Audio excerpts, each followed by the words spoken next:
मैं आपसे बात करने का मकसद यही था कि मैंने जो आपको फॉरेन एजुकेशनल सिस्टम के बारे में कहा कि बच्चे के ऊपर बड़ी ख़ास वर्किंग करते हैं, एबिलिटीज़ को देखते हैं।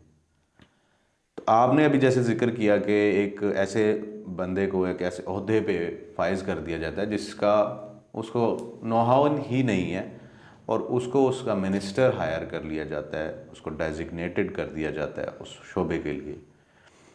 दूसरी जगह पे हम देख रहे हैं कि एक परफेक्शन जो आती है बच्चे के अंदर, आपको ने कहा कि एक बर्डन बिल्डअप कर दिया जाता है बच्चों के ऊपर। वहीं पर वहाँ जो फॉरेनर सिस्टम है वहाँ पे एक बच्चे की एबिलिटी को इन्हेंस किया जाता है, उसको प्रमोट किया जाता है।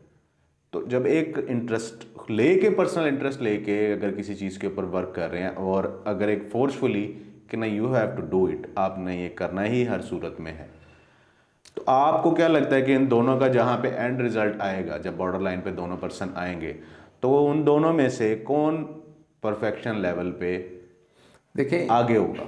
जो तो स्टैंडर्ड की जगह पे पढ़ रहे हैं, स्टैंडर्ड का सिलेबस पढ़ रहे हैं, वो तो ये दूसरे लोग जो हमारे जो ये जिंदाबाद स्कूल हैं, ये तो मुकाबला नहीं उनसे कर सकते किसी भी जगह पे। मैं ये नहीं कहता टैलेंट नहीं है, बच्चों में बड़ा टैलेंट है।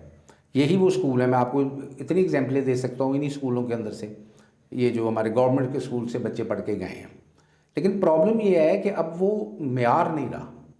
बिजनेस बिजनेस की बिजनेस तो फॉर्म प्राइवेट इख्तियार कर चुका बिजनेस है। तो प्राइवेट सेक्टर में आ गया ना। जी, वो ही अब आप बात है। देखें, अब बात फैसिलिटीज दी। अब बात ज़रा थोड़ी सी डिटेल में चली जाएगी कि जब भुट्टो साहब ने इनको नेशनलाइज किया ना स्कूलों को, तो उस वक्त मतलब ये बहुत एक इसके ऊपर इतराज़ात हुए कि ये क्यों किया। अगर उनके पीछे स्पिरिट क्या थी कि यार ये जो लोग हैं हर 2 महीने बाद 3 महीने बाद अंदर अंदर प्रिंसिपल की शक्ल देखते हैं, यार पता नहीं 2 महीने में लगवाएगा अगले कि नहीं लगवाएगा, तो इसलिए वो डट के पढ़ाते थे कि हमें ख़तरा होता था। भुट्टो साहब ने ये सोचा कि यार अगर ये लोग इस तरह इतनी परफॉर्मेंस दे रहे हैं तो जब मैं इनको फैसिलिटेट करूँगा तो ये क्या करेंगे। उन्होंने इनकी परमानेंट जॉब कर दी, स्कूल नेशनलाइज कर दिए, सारा खाता गवर्नमेंट को लिया कि गवर्नमेंट खर्चा करेगी, आपको छुट्टियों की भी सैलरी मिलेगी, पेंशन भी मिलेगी। टीचर्स ने कहा अच्छा जी हमारा काम तो हो गया, अच्छा, तो हम अपना काम करते लेते हैं हम। हाँ, तो ये यानी इसमें हुक्मरानों को भी हर वक्त हम नहीं कह सकते कि वो कभी गुडविल के साथ कोशिश कर देते हैं, लेकिन हम जो हैं वो फिर इसी तरह उस दौर में बसेस के लिए 10 पैसा जिसे कहते हैं 10 पैसे का सिक्का हुआ करता था जी, कि आप 20 किलोमीटर के अंदर जहाँ मर्जी जाए दे दें, उसके ऊपर सफ़र कर लें। तो सही। पहले लोग जो है ना वो ज़्यादा पैसे थे दे देते थे। जब से सिक्का हुआ तो अक्सर ही ये होना, कॉलेज हम जाते रहे हैं, वो जी कंडक्टर लड़ पड़ा जी उससे, स्टूडेंट लड़ पड़े, 4 ने उसको मार दिया, उसने मार दिया। यानी आप इनको फैसिलिटेट करते हैं ना इस कौम को, हाँ तो जी, बड़ी मसाइल पैदा हो जाते हैं। जी फैसिलिटीज मिलते साथ ही ट्रैक से उतर हाँ जी, जाते हैं। वो असल में थोड़ी ख़राबी होगी ना। वो ख़राबी ये होगी कि आपको जो भुट्टो साहब का दौर गुजरा है ना, उसने आपको फैसिलिटेट कर दिया, बहुत सारी चीज़ें दे दी, लेकिन एक चीज़ मिसिंग हो गई। शायद वो अगर रहते तो वो थी एहसास ज़िम्मेदारी। ठीक है, वो जी, जो है ना सही वो बात। मिस हो गई। जितनी बड़ी वो लीडर था या जिस कितना लोग उनको फॉलो कर रहे थे, तो अगर वो ये साथ एहसास ज़िम्मेवारी वाली बात भी डाल देते ना, तो शायद कुछ हालात मज़ीद बेहतर हो जाते हैं। चलें, अब हम अपने नेक्स्ट क्वेश्चन की जी तरफ जी चलेंगे। बिल्कुल। एजुकेशन सिस्टम के ऊपर काफ़ी बात होगी।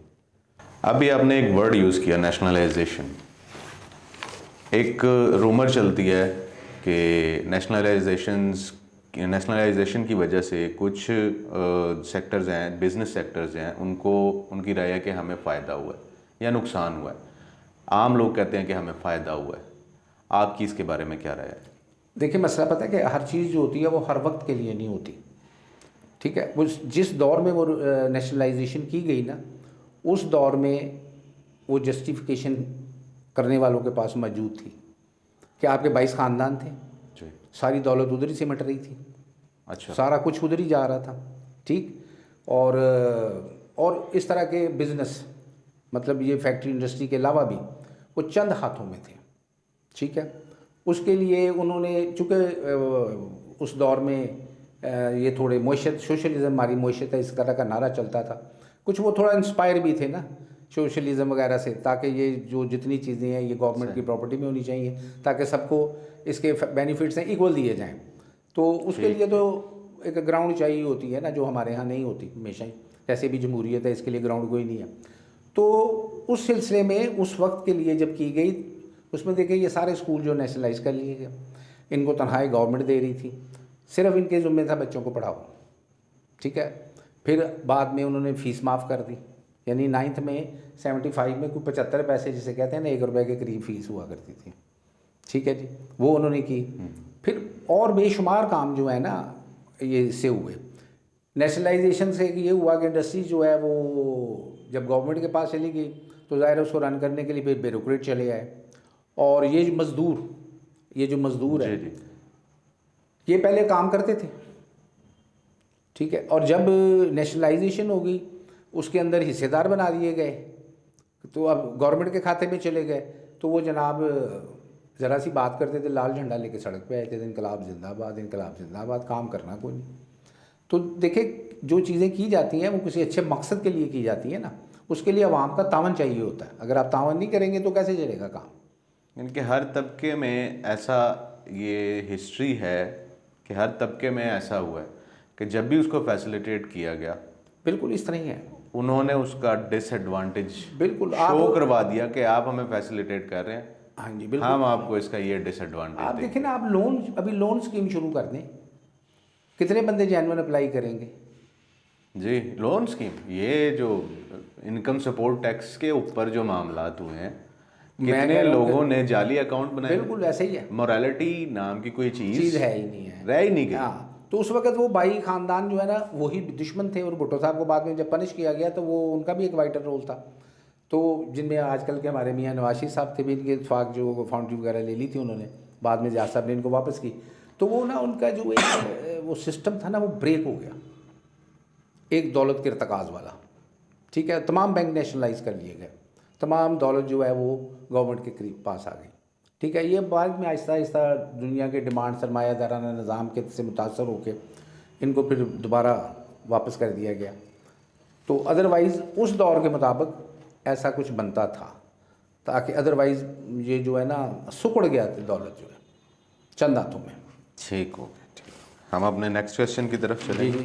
पाकिस्तान की सिचुएशन इस वक्त जिस माशी बहरान से गुज़र रहा है, आपको क्या लगता है कि क्या ऐसे इक़दाम किए जा सकते हैं? आपकी अपनी पर्सनल राय क्या है इस बारे में, कि क्योंकि पॉलिटिकली आप काफ़ी पर्सनालिटीज़ को जानते भी हैं, पर्सनल मीटिंग्स भी हैं आपकी उनके साथ, तो आपकी अपनी पर्सनल क्या राय है इस बारे में कि क्या ऐसे इक़दाम किए जा सकते हैं फ़िल वक्त कि इसमें कुछ बेहतरी आए?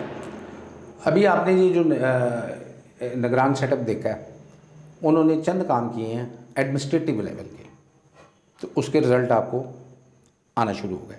मेरा मतलब डॉलर का थोड़ा नीचे जाना, शुगर की प्राइस का नीचे जाना, और 2-3 ऐसी चीज़ें हैं जो सिर्फ एडमिनिस्ट्रेटिव एक्शन से ही उनका हल किया गया और किया जा रहा है। आपके कहने का मकसद ये है कि ये एडमिनिस्ट्रेटिव एक्शन जो उन्होंने किए हैं, डॉलर का रेट और ये स्मगलिंग रोक दी ना, तो ऑटोमेटिक आपके कंट्री के अंदर चीज़ रहेगी। पेट्रोलियम के जो रेट्स नीचे आए हैं वो तो देखें वो भी नीचे आए हैं, और सेकंडली ये होता है पेट्रोलियम का तो इंटरनेशनल मार्केट से भी रिलेशन होता है ना, अगर उधर गिरेगा तो फिर इधर भी फ़ायदा होगा, वो भी बीच में आ जाते हैं। तो हमने वो भी देखा है जब इंटरनेशनल मार्केट में बहुत लो था, फिर भी यहाँ पे प्राइसेस हाई थी। देखें प्रॉब्लम ये है ना कि हमारे इकोनॉमी में ना ये बड़ा वाइटल रोल अदा करता है पेट्रोल। डायरेक्ट आप काम लेने, डायरेक्ट पैसे आ रहे हैं आपके पास। हमारी इकोनॉमी बेस्ड देखिए किस पे कर रही है? अब देखें वो मसला ये है कि फिर यही बात एक किसी और तरफ चली जाती है कि देखें पाकिस्तान एक एग्रीकल्चर कंट्री है। अगर हमने आज 10 साल बाद 20 साल बाद तरक्की करनी है तो एग्रीकल्चर में ही करनी है, यही हमारी बेस होगी। चूँकि रॉ मटेरियल जो हमारे पास है ना वो है धूप, पानी और ज़मीन, तो इसको हम इस्तेमाल करते हैं तो हमारी फसल हो जाती है। और जिस तरह दुनिया की आबादी, स्पेशली पाकिस्तान के अलावा दुनिया की आबादी भी बढ़ रही है, उसमें आने वाले दौर में ये आपकी खुराक जो है ना एग्रीकल्चर, इसी की हुकूमत है, ठीक है। ठीक। अब आप देखें ना, आप एग्रीकल्चर कंट्री हैं, अदरक, लहसुन, बहुत सारी चीज़ें बाहर से भी मंगवा रहे हैं, इंडिया से मंगवाते हैं, चाइना से मंगवाते हैं, कि इतनी आबादी के होने में आप अपनी चीज़ें पूरी नहीं कर पा रहे, तो आइंदा 10-15 साल में क्या करेंगे आप? तो इसीलिए इस सेक्टर में ना मेहनत की ज़रूरत है अगर आपने तरक्की करनी है। अब एक दौर था जब ये आपकी मोटरवेज़ बनी, इसके साथ इंडस्ट्रियल जोन बने हर जगह पे, उसमें ये था कि इंडस्ट्री बनेगी, इंडस्ट्री बनेगी, इंडस्ट्री। भाई इंडस्ट्री के लिए तो रॉ मटेरियल बाहर से आएगा ना इधर, फिर आपकी जो पावर सेक्टर है यानी गैस बिजली, उसके हालात ख़राब हैं। फिर आपकी प्रोडक्ट जो है इंटरनेशनल मार्केट में किससे कम्पीट करती है? आप तो कारपेट के बादशाह थे, कालीन वगैरह के, ये के आपका तो हशर कर दिया वो ईरान और बांग्लादेश, वो छाए हुए हैं सारे। आप तो जो ऑलरेडी जिन चीज़ों में थे वो भी नहीं है आपके पास, तो ठीक है ना। तो उसका मसला सिर्फ ये है कि हमें अगर तरक्की, जो आपने क्वेश्चन किया ना कि हम कैसे कर सकते जी जी बिल्कुल। एग्रीकल्चर उसको प्रमोट करें। देखिए उसी में भी जॉब भी हैं, उसी में हर चीज़ है, उसी में आपको डॉलर मिलते हैं। एग्रीकल्चर से मुराद कुछ थोड़ा इसको अगर हम स्कोप को बढ़ा लें तो उसमें फार्मिंग भी आ जाती है।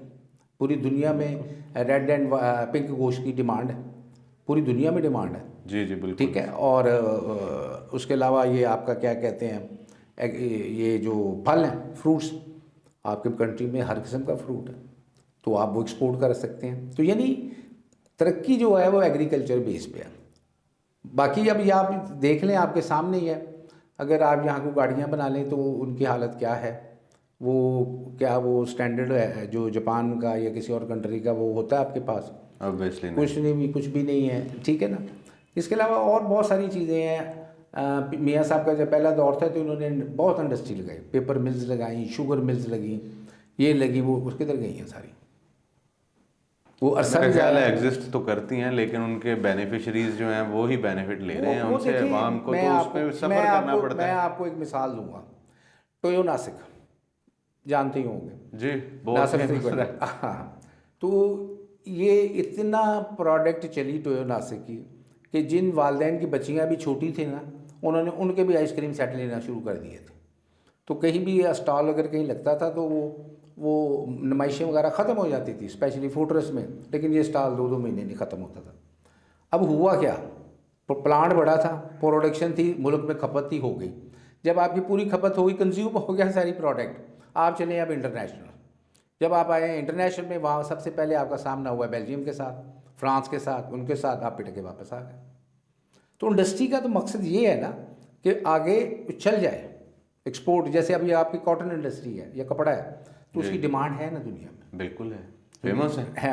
लेकिन अगर घूम घाम के पीछे जाएंगे तो ये भी कॉटन पे ही आ रही है सारी बात, बिल्कुल एग्रीकल्चर पे ही आ रही है। एग्रीकल्चर के तो साथ लेंगे। मैं वही कह रहा हूँ कि आपने अगर तरक्की करनी है तो एग्रीकल्चर में ही करनी है। ठीक है, ये नहीं है मुराद के आप दूसरी कोई ना करें, वो भी ठीक है, लेकिन आपकी जो आपका वो पॉइंट बहुत वैलिड है कि रॉ मटेरियल की अवेलेबिलिटी पाकिस्तान में किसी और कैटेगरीज के रॉ मटेरियल बहुत कम है।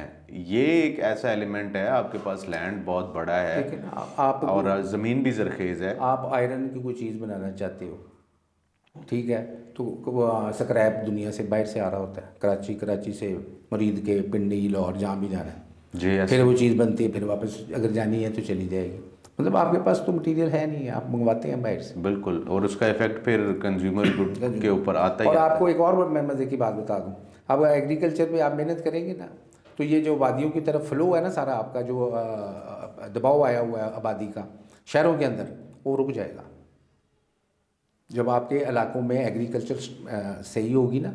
Agriculture migration old school method still use हो रहे हैं, जबकि देखने में जो आ रहा है टेक्नोलॉजी के अकॉर्डिंगली, टेक्नोलॉजी को एग्रीकल्चर की लाइन में बाहर की कंट्रीज़ में यूज़ किया जा रहा है, फॉरेन कंट्रीज़ में उसको यूज़ कर रहे हैं, नए नए मेथड इंट्रोड्यूस करवा रहे हैं, नए नए एक्सपेरिमेंट कर रहे हैं, लेकिन पाकिस्तान के अंदर ओल्ड स्कूल सिस्टम ही चल रहा है। वजह अभी इसमें थोड़ी डीप है।